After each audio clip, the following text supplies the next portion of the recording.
Ayan. Ito yung sitwasyon ngayon dito sa aming village. Malakas yung hangin. Ayan.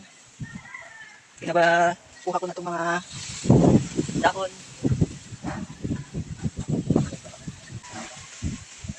Lakas ng hangin dito, guys. Ayan, oh. Makita niyo, oh. Grabing hangin. Maganda wala siyang ulan, guys. Hangin lang.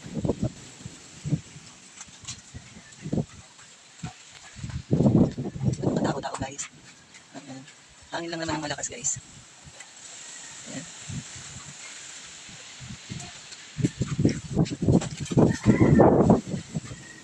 Pinapakuha ko na lahat yung mga dahon dito at mga sama ng bayabas na pinatrim ko rin siya nung ano dito. Lakas ng hangin. So, ayan. Wala na yung kuha ko pa rin ng basuka, yung dahon. Ayan, guys.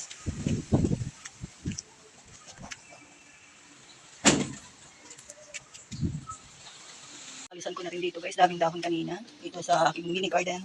Ayan, guys. Ayan. Pero meron pang mga dahon pa rin. Kasi malakas pa rin yung hangin dito. Ayan, guys. Malakas pa rin ang hangin.